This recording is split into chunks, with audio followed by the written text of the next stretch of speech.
നമസ്കാരം, goodness evening ന്യൂസിലേക്ക് സ്വാഗതം. പ്രധാന വാർത്തകൾ. സൗത്ത് ഈസ്റ്റ് ഏഷ്യയിലെ ഏറ്റവും ഭാരം കുറഞ്ഞ കുഞ്ഞിന് പുതുജീവനേകി എറണാകുളം ലൂർദ് ആശുപത്രി. US കാനഡ ലയനം ട്രംപിന് കർശന താക്കീതുമായി ന്യൂ ഡെമോക്രാറ്റിക് പാർട്ടി നേതാവ്. റഷ്യൻ കൂലിപ്പട്ടാളത്തിൽ അകപ്പെട്ട തൃശൂർ കുട്ടനല്ലൂർ സ്വദേശി ബിനിൽ ബാബു മരിച്ചെന്ന് ഇന്ത്യൻ എംബസി. UDFന് പിന്തുണ പ്രഖ്യാപിച്ച് MLA സ്ഥാനം രാജിവെച്ച PV അൻവർ. ഡൊണാൾഡ് ട്രംപിന്റെ സത്യപ്രതിജ്ഞാ ചടങ്ങ് ഇന്ത്യയെ പ്രതിനിധീകരിക്കുവാൻ മന്ത്രി S ജയശങ്കർ. വാർത്തകൾ വിശദമായി. 350 ഗ്രാം മാത്രം തൂക്കവുമായി ഗുരുതരാവസ്ഥയിൽ പിറന്ന നവജാത ശിശു നോവയ്ക്ക് എറണാകുളം ലൂർദ് ആശുപത്രിയിലെ മെഡിക്കൽ സംഘത്തിന്റെ പരിചരണത്തിൽ പുതുജീവൻ. റിപ്പോർട്ട് ചെയ്യപ്പെട്ട കണക്കുകൾ പ്രകാരം ഇന്ത്യയിലെയും സൗത്ത് ഈസ്റ്റ് ഏഷ്യയിലെയും തന്നെ ഏറ്റവും ഭാരം കുറഞ്ഞ നവജാത ശിശുവാണ് നോവ. ജനിക്കുമ്പോൾ 375 ഗ്രാം ഭാരമുണ്ടായിരുന്ന ഹൈദരാബാദ് സ്വദേശിയെയാണ് നിലവിൽ ഏറ്റവും ഭാരം കുറഞ്ഞ നവജാത ശിശുവായി കണക്കാക്കുന്നത്. ആ പട്ടികയിൽ രണ്ടാം സ്ഥാനത്തുള്ള 380 ഗ്രാം ഭാരത്തോടെ ജനിച്ച ഇപ്പോൾ പൂർണ്ണാരോഗ്യത്തോടെ UKGയിൽ പഠിക്കുന്ന കാശുവിയെ 2019 ജീവിതത്തിലേക്ക് കൊണ്ടുവന്നതും എറണാകുളം ലൂർദ് ആശുപത്രി തന്നെയാണ്. നവജാത ശിശുരോഗ വിദഗ്ധൻ ഡോക്ടർ റോജോ ജോയുടെ നേതൃത്വത്തിൽ 100 ദിവസത്തിലധികം നീണ്ട നൂതനവും അതിസങ്കീർണവുമായ ചികിത്സയിലൂടെയാണ് കുഞ്ഞു നോവയുടെ ജീവൻ സാധാരണ നിലയിൽ എത്തിച്ചത്.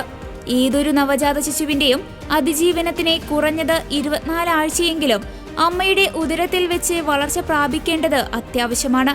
എന്നാൽ നോവയുടെ കാര്യത്തിൽ നവജാത ശിശു വിദഗ്ധർ അഭിമുഖീകരിച്ച പ്രധാനപ്പെട്ട 3 വെല്ലുവിളികളിൽ ഒന്ന് ശിശുവിന്റെ അതിജീവനത്തിനാവശ്യമായ കുറഞ്ഞ വളർച്ച പോലും എത്താതെ 23ാമത്തെ ആഴ്ചയിലായിരുന്നു ജനനം എന്നതാണ്. കൂടാതെ ജനിക്കുന്ന സമയത്ത് നോവയുടെ അമ്മയായ സുജിഷയ്ക്ക് അണുബാധ ഉണ്ടായിരുന്നതും ഇത് കുഞ്ഞിലേക്കും ബാധിക്കാനുള്ള സാധ്യത വളരെ കൂടുതലായിരുന്നതും കുഞ്ഞിന്റെ ഭാരം വളരെ കുറവായിരുന്നു എന്നതുമാണ് മറ്റു പ്രധാന വെല്ലുവിളികൾ.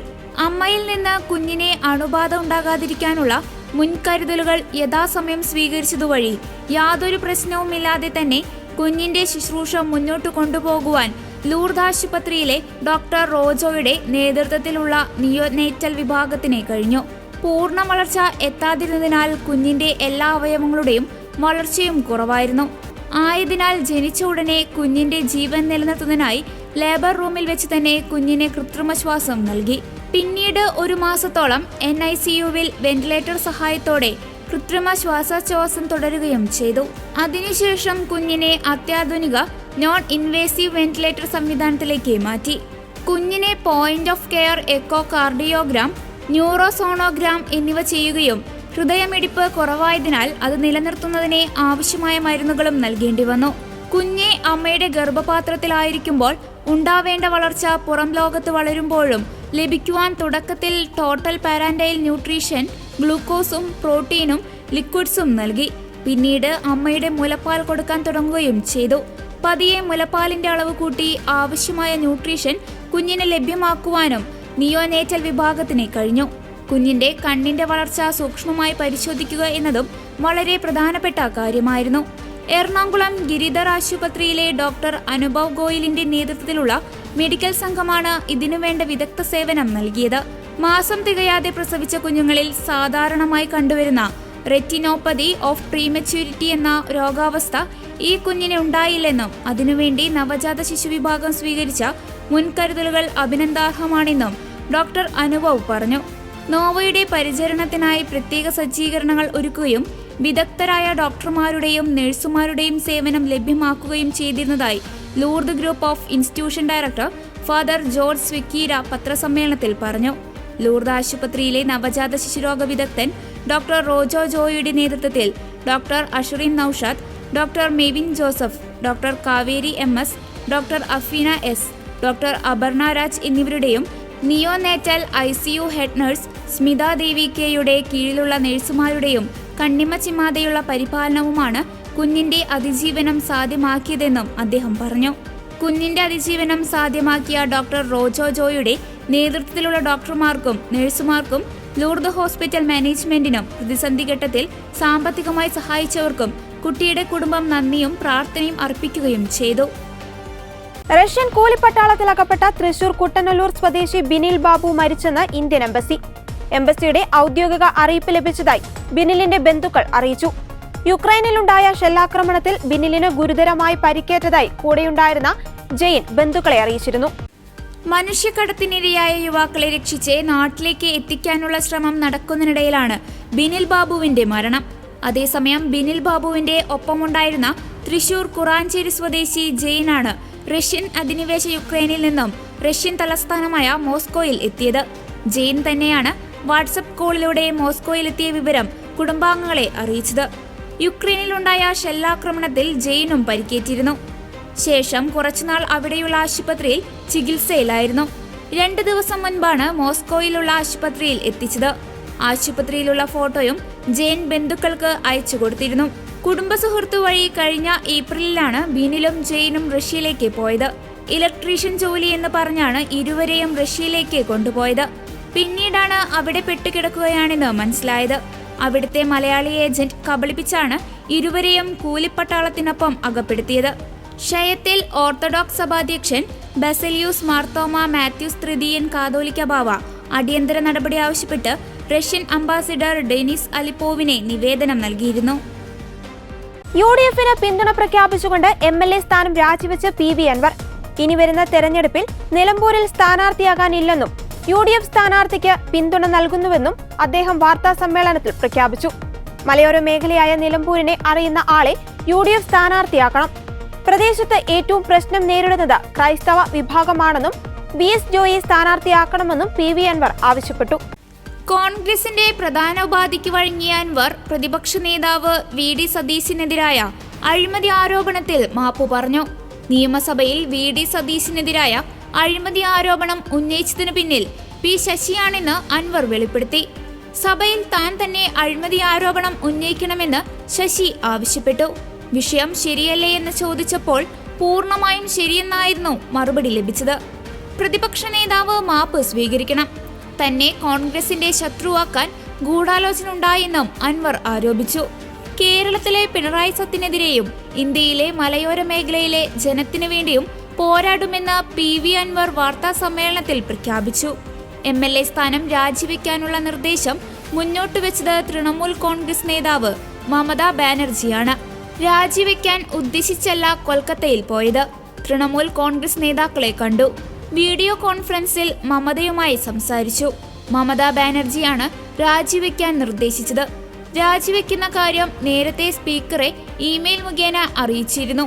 കേരളം നേരിടുന്ന പ്രധാന പ്രശ്നം വന്യജീവി ആക്രമണങ്ങളാണ്. ഇതിൽ ശക്തമായ നിലപാട് പാർലമെന്റിൽ സ്വീകരിക്കണമെന്ന് മമതാ ബാനർജിയോട് ആവശ്യപ്പെട്ടു. പാർട്ടിയുമായി സഹകരിച്ചു പോയാൽ ദേശീയ തലത്തിൽ പ്രശ്നം ഉന്നയിക്കാമെന്ന് മമത എനിക്ക് ഉറപ്പു നൽകി. ആദ്യഘട്ട പോരാട്ടം MR അജിത് കുമാർ അടക്കമുള്ളവർക്കെതിരെയായിരുന്നു. ഇത് പോരാട്ടത്തിന്റെ അടുത്ത ഘട്ടമാണ്. ആദ്യം മുഖ്യമന്ത്രിക്കെതിരെയൊന്നും പറഞ്ഞിരുന്നില്ല. മുഖ്യമന്ത്രി തന്നെ തള്ളിപ്പറഞ്ഞതോടെയാണ് എല്ലാത്തിനും പിന്നിൽ മുഖ്യമന്ത്രി തന്നെയാണെന്ന് തിരിച്ചറിഞ്ഞത്.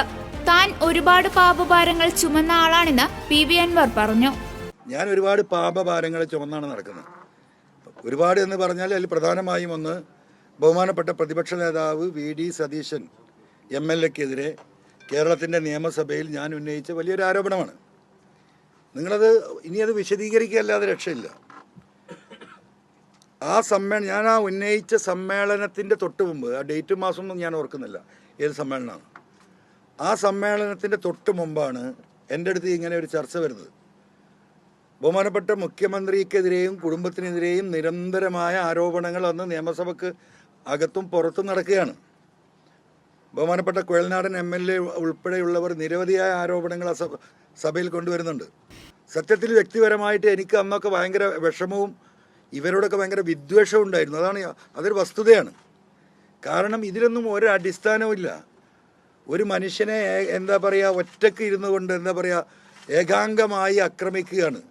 ഇങ്ങനെ ഒരു രാഷ്ട്രീയമുണ്ടോ എന്നൊക്കെ പല ഘട്ടത്തിലും എനിക്ക് തോന്നി നിൽക്കുന്ന ഒരു മാനസികാവസ്ഥയിലാണ്.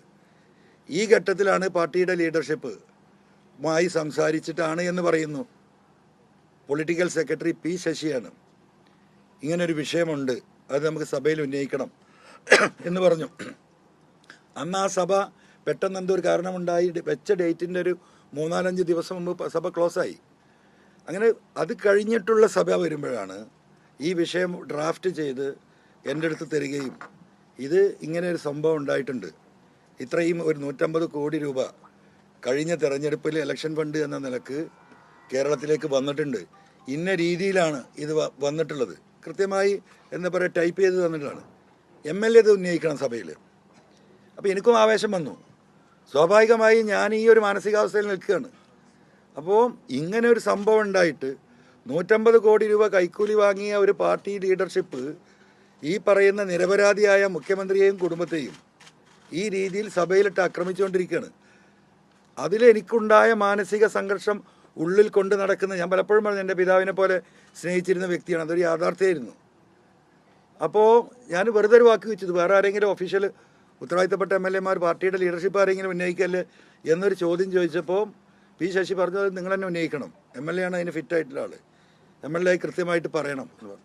അങ്ങനെ ആ സഭ അപ്പം ഞാൻ ചോദിച്ചു, ഇത് സഭാരേഖകൾ അത് സ്പീക്കറുമായി സംസാരിച്ച് പാർട്ടി അതിന് പെർമിഷൻ എടുത്തോളൂ. നിങ്ങളത് മനസ്സിലാക്കണം, ഞാൻ ആ ഉന്നയിച്ച ആരോപണം വെറുതെ വിളിച്ച് പറഞ്ഞതല്ല. സ്പീക്കർക്ക് പരാതി നൽകി, ഉന്നയിക്കാനുള്ള വിഷയം സ്പീക്കർക്ക് നൽകി, with the permission of the സ്പീക്കറാണ് ഞാൻ സഭയിൽ ഉന്നയിച്ചത്. അപ്പോൾ ആ കാര്യങ്ങളും ചെയ്യുന്നത് ഈ പാർട്ടി ലീഡർഷിപ്പും ശശിയുമാണ്.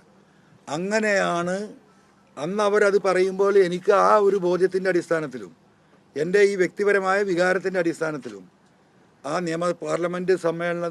പാർലമെൻറ്റ് ഇലക്ഷൻ്റെ മുമ്പുള്ള സമ്മേളനത്തിലാണ്, അതിൻ്റെ ഒരു 2, 3, 4, 5 മാസം മുമ്പാന്ന് തോന്നുന്നു എനിക്ക് ഇത് ഉന്നയിക്കപ്പെടുന്നത്. അപ്പോൾ ഇതാണ് ഇതിൻ്റെ വസ്തുത. അപ്പോൾ എന്നെ പാർട്ടി ഏൽപ്പിച്ച ഭാരം ഞാൻ ഡെലിവർ ചെയ്തു. 2 ഉപഗ്രഹങ്ങളെ ബഹിരാകാശത്ത് വെച്ച് കൂട്ടിച്ചേർക്കുന്ന ISROയുടെ സ്പേസ് ഡോക്കിംഗ് പരീക്ഷണം 3ാം വട്ടവും മാറ്റിവെച്ചു. ഉപഗ്രഹങ്ങളുടെ ഡോക്കിങ്ങിനായി ഇന്നും നാളെയും ഇനി ശ്രമം നടത്തില്ല. കൂടുതൽ പരിശോധനകൾക്ക് ശേഷം ദൗത്യവുമായി മുന്നോട്ടു പോകുമെന്നാണ് ISROയുടെ ഏറ്റവും പുതിയ അറിയിപ്പ്. സ്പേഡെക്സ് ഇരട്ട ഉപഗ്രഹങ്ങളുടെ സമാഗമത്തിനായി ഇനിയും കുറച്ചു ദിവസം കൂടി കാത്തിരിക്കണം. ഇന്ന് രാവിലെ 6:30ക്കും 7 മണിക്കുമിടയിൽ ഇസ്രോ ഡോക്കിംഗ് നടപ്പാക്കാൻ ശ്രമിച്ചിരുന്നു. പരസ്പരം 3 മീറ്റർ അടുത്തുവരെ ഉപഗ്രഹങ്ങളെ എത്തിക്കുകയും ചെയ്തു. എന്നാൽ ഡോക്കിങ്ങിലേക്ക് കടക്കാനായില്ല. ശ്രമം തൽക്കാലം ഉപേക്ഷിച്ച ISRO ഉപഗ്രഹങ്ങളെ സുരക്ഷിത അകലത്തിലേക്ക് മാറ്റി. ഇതൊരു ട്രയൽ ആയിരിക്കുന്നുവെന്നാണ് ഔദ്യോഗിക അറിയിപ്പ്. 15 മീറ്റർ അടുത്തുവരെ ഉപഗ്രഹങ്ങളെ എത്തിച്ച ശേഷം ഉപഗ്രഹങ്ങൾ പരസ്പരം ചിത്രമെടുക്കുക വരെ ചെയ്തിരുന്നു. ഇത് 3ാം തവണയാണ് സ്പേഡെക്സ് സ്പേസിംഗ് ഡോക്കിംഗ് പരീക്ഷണം ഇസ്രോ മാറ്റിവെക്കുന്നത്. 2 വട്ടം സാങ്കേതിക പ്രശ്നങ്ങൾ കാരണം തീയതി മാറ്റിയതിനാൽ ഇത്തവണ തത്സമയ സംപ്രേഷണമടക്കം ഒഴിവാക്കിയായിരുന്നു ശ്രമം.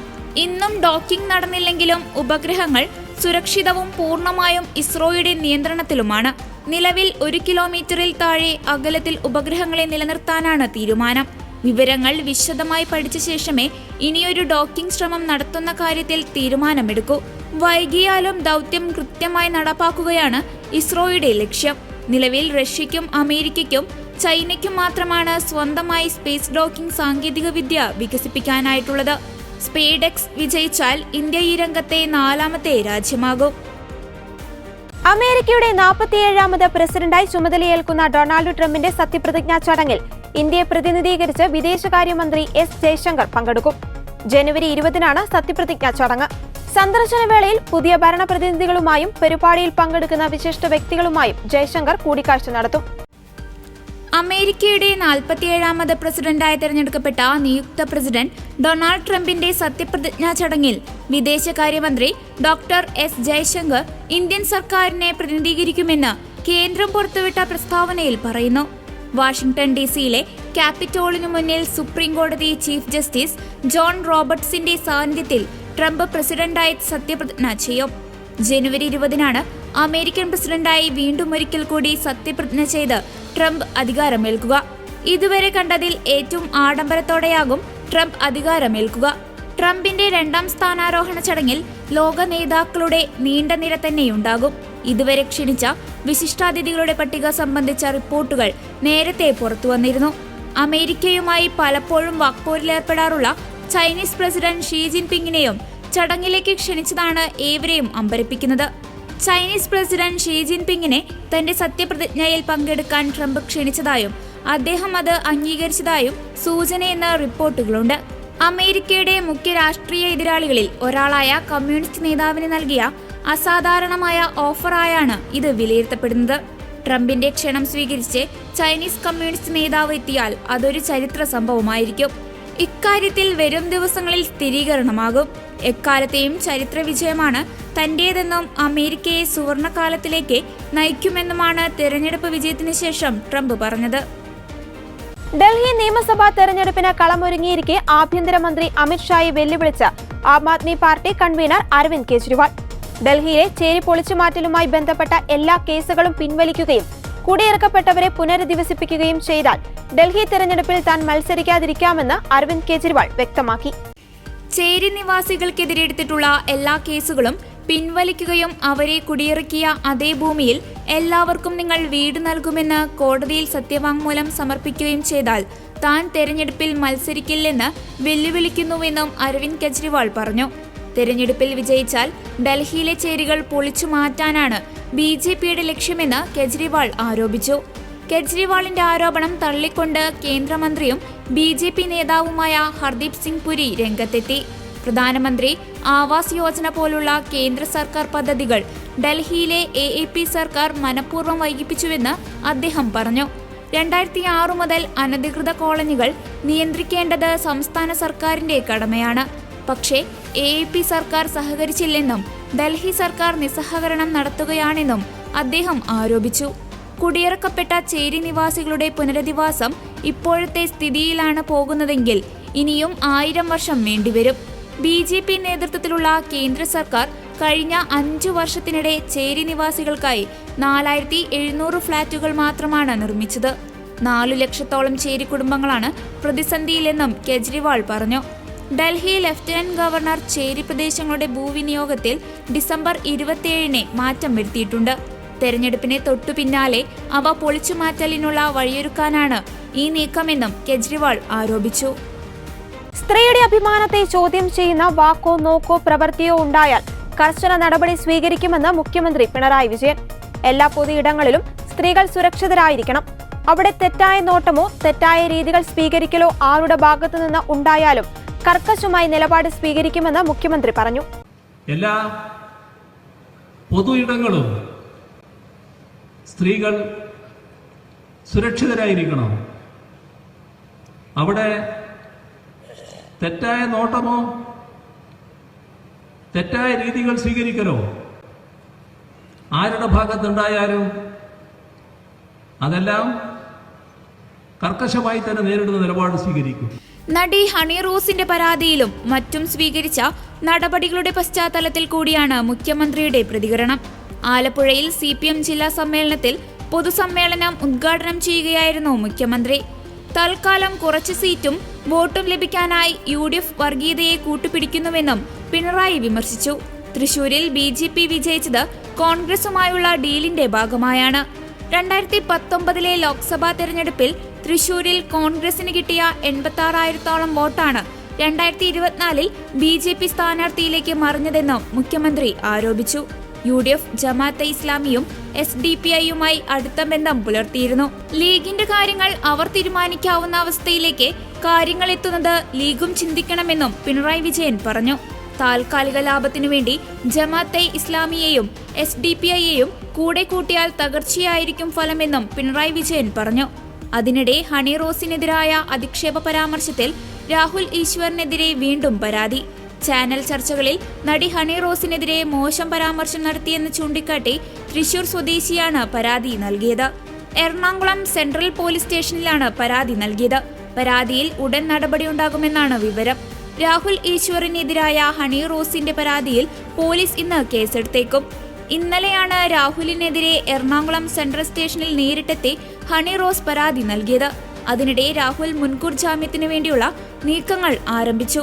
സമൂഹ മാധ്യമങ്ങളിലൂടെ രാഹുൽ ഈശ്വറിന്റെ പരാമർശങ്ങളോട് പ്രതികരിച്ച നടി ഉടൻ തന്നെ നിയമ നടപടികൾ സ്വീകരിക്കുകയായിരുന്നു. റഷ്യൻ എണ്ണ ഉൽപാദകർക്കും കപ്പലുകൾക്കുമെതിരെ US കൂടുതൽ ഉപരോധം ഏർപ്പെടുത്തിയ സാഹചര്യത്തിൽ ചൈന ഇന്ത്യൻ റിഫൈനറികൾ മിഡിൽ ഈസ്റ്റ്, ആഫ്രിക്ക, അമേരിക്ക എന്നിവിടങ്ങളിൽ നിന്ന് കൂടുതൽ എണ്ണ വാങ്ങേണ്ടി വരുമെന്ന റിപ്പോർട്ട്. അങ്ങനെ വന്നാൽ എണ്ണവില ഉയരുവാൻ സാധ്യതയുള്ളതായും ദേശീയ മാധ്യമങ്ങൾ റിപ്പോർട്ട് ചെയ്തു. എണ്ണയും പ്രകൃതിവാതകവും ഉൽപ്പാദിപ്പിക്കുകയും വിതരണം നടത്തുകയും ചെയ്യുന്ന റഷ്യൻ സർക്കാർ കമ്പനികളായ ഗാസ്ട്രോം, നെഫ്റ്റ്, സുർഗുഡ്നെഫ്റ്റ് ഗ്യാസ് എന്നിവയ്ക്കെതിരെയാണ് അമേരിക്കൻ ട്രഷറി വകുപ്പ് വെള്ളിയാഴ്ച മുഖ്യമായും ഉപരോധങ്ങൾ പ്രഖ്യാപിച്ചത്. റഷ്യൻ എണ്ണ കടത്തുന്ന 183 കപ്പലുകൾ, വിതരണ ശൃംഖലയിലെ കണ്ണികളായ കമ്പനികൾ എന്നിവയെയും ഒഴിവാക്കിയില്ല. ഉപരോധം നേരിടുന്ന കപ്പലുകളിൽ പലതും ഇന്ത്യയിലേക്കും ചൈനയിലേക്കും എണ്ണ കടത്തുന്നവയാണ്. ചില കപ്പലുകൾ ഇറാനിൽ നിന്നുള്ള എണ്ണയും കടത്തുന്നുണ്ട്.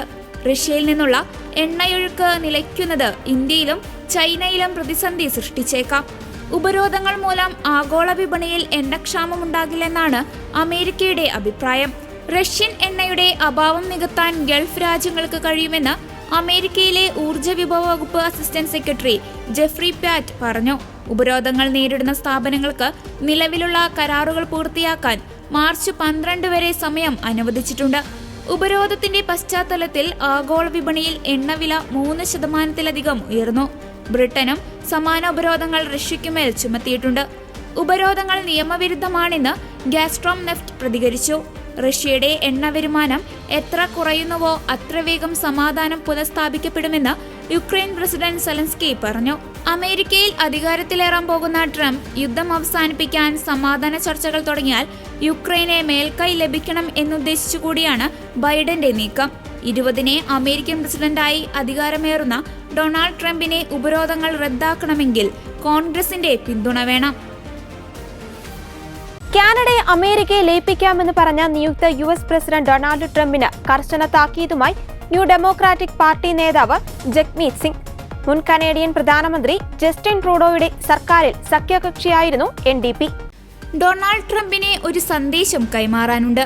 ഞങ്ങളുടെ രാജ്യം വിൽപ്പനയ്ക്ക് വെച്ചിട്ടില്ല, ഇപ്പോഴെന്നല്ല ഒരിക്കലുമില്ല എന്നാണ് സമൂഹ മാധ്യമത്തിൽ പങ്കുവച്ച വീഡിയോയിൽ ജഗ്മീത് സിംഗ് പറഞ്ഞത്. കാനഡക്കാർ അഭിമാനികളാണ്. അവർ തങ്ങളുടെ രാജ്യത്തെക്കുറിച്ച് അഭിമാനിക്കുന്നു. രാജ്യത്തിനായി ഏതറ്റം വരെയും പോരാടാൻ തയ്യാറാണെന്നും സിംഗ് പറഞ്ഞു. 24 പേർ കൊല്ലപ്പെട്ട ലോസ് ഏഞ്ചൽസിലെ തീപിടുത്തത്തിനിടെ നല്ല അയൽക്കാരെ പോലെ കാനഡക്കാർ രക്ഷാപ്രവർത്തനത്തിന് എത്തിയെന്നും സിംഗ് അവകാശപ്പെട്ടു. കാട്ടുതീ വീടുകൾ വിഴുങ്ങുമ്പോൾ കനേഡിയൻ അഗ്നിശമന സേന രക്ഷാപ്രവർത്തനത്തിന് എത്തിയെന്ന് ജഗ്മീത് സിംഗ് ചൂണ്ടിക്കാട്ടി. അതേസമയം കാനഡയ്ക്കുമേൽ US തീരുവ ചുമത്തിയാൽ തിരിച്ചടിക്കുമെന്നും ജഗ്മീത് സിംഗ് മുന്നറിയിപ്പ് നൽകി. ഡൊണാൾഡ് ട്രംപ് വിചാരിച്ചാൽ ഞങ്ങളോട് യുദ്ധം ചെയ്യാൻ കഴിയുമെന്ന് കരുതുന്നുവെങ്കിൽ അതിനെ കനത്ത വില നൽകേണ്ടി വരും. ട്രംപ് ഞങ്ങളുടെ മേൽ താരിഫ് ചുമത്തിയാൽ ഞങ്ങൾ തിരിച്ചും താരിഫ് ചുമത്താൻ പ്രതിജ്ഞാബദ്ധമാണ്. പ്രധാനമന്ത്രിയായി മത്സരിക്കുന്ന ആരെങ്കിലും അത് ചെയ്യുമെന്ന് ഞാൻ കരുതുന്നുവെന്നും ജഗ്മീത് സിംഗ് പറഞ്ഞു. കാനഡയെ അമേരിക്കയുടെ 51ാം സംസ്ഥാനമാക്കാമെന്ന ട്രംപിന്റെ വാഗ്ദാനത്തോടാണ് ജഗ്മീത് സിംഗ് രൂക്ഷമായി പ്രതികരിച്ചത്. കാനഡയിലെ ജനങ്ങൾക്ക് അമേരിക്കയിലെ 51ാമത്തെ സംസ്ഥാനമാകുന്നതിൽ താൽപര്യമുണ്ടെന്നാണ് ട്രംപിന്റെ വാദം. കാനഡ US-മായി ലയിച്ചാൽ നികുതികൾ കുറയുമെന്നും റഷ്യയുടെയും ചൈനയുടെയും ഭീഷണി ഉണ്ടാവില്ലെന്നുമാണ് ട്രംപിന്റെ വാഗ്ദാനം. കാനഡ അതിർത്തി വഴിയുള്ള മയക്കുമരുന്നുകളുടെയും അനധികൃത കുടിയേറ്റക്കാരുടെയും ഒഴുക്ക് തടയാൻ കാനഡയ്ക്ക് കഴിഞ്ഞില്ലെങ്കിൽ ഇറക്കുമതിക്ക് 25% തീരുവ ചുമത്തുമെന്നും ട്രംപ് ഭീഷണിപ്പെടുത്തി. അമേരിക്കയിലെ ലോസ് ആഞ്ചൽസിൽ കാട്ടുതീ പടർന്നുള്ള അപകടത്തിൽ മരണനിരക്ക് ഉയരുന്നു. മരിച്ചവരിൽ 5 പേരെ പാലിസേഡ്സ് ഫയർ സോണിൽ നിന്നുമാണ് കണ്ടെത്തിയത്. ഇതിനോടകം ആയിരക്കണക്കിന് ആളുകളെ മാറ്റിപ്പാർപ്പിക്കുകയും 12,000-ലധികം കെട്ടിടങ്ങൾ നശിച്ചതായും അന്തർദേശീയ മാധ്യമങ്ങൾ റിപ്പോർട്ട് ചെയ്തു. അമേരിക്കയിലെ ലോസ് ആഞ്ചലസിൽ പടർന്നു പിടിച്ച കാട്ടുതീ അഗ്നിശമന സേനാംഗങ്ങൾ തീയണയ്ക്കാനുള്ള തീവ്ര ശ്രമത്തിലാണ്. എന്നാൽ ശക്തമായ കാറ്റ് തിരിച്ചെത്തുമെന്ന് ദേശീയ കാലാവസ്ഥ മുന്നറിയിപ്പ് നൽകിയിട്ടുണ്ട്. ഇത് കൂടുതൽ തീ പടരുമെന്ന ആശങ്ക ഉയർത്തുന്നതാണ്. മണിക്കൂറിൽ 48 കിലോമീറ്റർ മുതൽ 113 കിലോമീറ്റർ വരെ വേഗതയിൽ കാറ്റ് വീശുമെന്നാണ് പ്രവചനം. ഗുരുതരമായ തീപിടുത്ത സാഹചര്യങ്ങൾ ഉണ്ടാകാൻ സാധ്യതയുള്ളതിനാൽ ബുധനാഴ്ച വരെ റെഡ് ഫ്ലാഗ് മുന്നറിയിപ്പും മേഖലയിലുണ്ട്. ജനുവരി 7-ന് പടർന്ന ലോസ് ആഞ്ചലസിലെ കാട്ടുതീ ഇതുവരെയും നിയന്ത്രണ വിധേയമാക്കാനായിട്ടില്ല. 10,000-കണക്കിന് ആളുകളെയാണ് മേഖലയിൽ നിന്ന് മാറ്റിപ്പാർപ്പിച്ചത്. പസഫിക് പാലിസേഡ്സ്, അൽതഡേന, പസഡെന എന്നീ പ്രദേശങ്ങളെയാണ് കാട്ടുതീ പ്രധാനമായും ബാധിച്ചത്. സാന്റാമോനിക്ക, മലീബു പട്ടണങ്ങൾക്കിടയിലുള്ള പ്രദേശമായ പസഫിക് പാലിസേഡ്സിൽ 10,000-കണക്കിന് ഏക്കറിലേറെ പ്രദേശത്ത് തീ പടർന്നിട്ടുണ്ട്. പസഡേനയ്ക്ക് സമീപവും സാൻ ഫെർണാണ്ടോ വാലിയിലെ സിൽമറിലും ഉൾപ്പെടെ പല പ്രദേശങ്ങളിലും കാട്ടുതീ ഉണ്ടായിരുന്നു. മഴയില്ലായ്മയും വരണ്ട കാലാവസ്ഥയും ഉണക്കമരങ്ങളുമായിരുന്നു തീ പടരാൻ പ്രധാന കാരണം. 24 മണിക്കൂറിനുള്ളിൽ പാലിസേഡ്സിൽ 1000 ഏക്കറിലേക്ക് കൂടി തീ വ്യാപിച്ചു. കൂടുതൽ വീടുകൾ നശിച്ചതായി ഉദ്യോഗസ്ഥർ പറഞ്ഞു. കിഴക്കോട്ടുള്ള തീവ്യാപനം തടയാൻ വിമാനങ്ങളിൽ നിന്നുള്ള വെള്ളവും രാസവസ്തുക്കളും തെളിക്കുന്നുണ്ട്. ശനിയാഴ്ച രാത്രി മുതൽ ഞായറാഴ്ച രാവിലെ വരെയും തിങ്കളാഴ്ച മുതൽ ചൊവ്വാഴ്ച രാവിലെ വരെയും സാന്റാന കാറ്റ് ശക്തിപ്പെടാൻ സാധ്യതയുള്ളതിനാൽ ജാഗ്രത വേണമെന്ന് കാലാവസ്ഥാ വകുപ്പ് മുന്നറിയിപ്പ് നൽകി. പാലിസേഡ്സിലെ തീ മാൻഡെവില്ല കാന്യൻ, ഹോളിവുഡ് സെലിബ്രിറ്റികൾ താമസിക്കുന്ന ബ്രെയിൻവുഡ് എന്നിവിടങ്ങളിൽ കനത്ത നാശമുണ്ടാക്കി. 1.53 ലക്ഷത്തിലേറെ പ്രദേശവാസികളെ ഒഴിപ്പിച്ചു. 57,000 കെട്ടിടങ്ങൾക്ക് ഒഴിപ്പിക്കൽ ഉത്തരവ് കൈമാറി. 1.66 ലക്ഷം ജനങ്ങളും ഒഴിപ്പിക്കൽ ഭീഷണിയിലാണ്. 1/2 ലക്ഷത്തോളം ജനങ്ങൾ വൈദ്യുതിയില്ലാതെയാണ് കഴിയുന്നത്. ഇതോടെ ഗുഡ്നസ് ഈവനിംഗ് ന്യൂസ് ഇവിടെ പൂർണ്ണമാകുന്നു. കൂടുതൽ വാർത്താ അപ്ഡേറ്റുകൾക്കായി ഗുഡ്നസ് ന്യൂസ് ചാനൽ സന്ദർശിക്കുക. നന്ദി.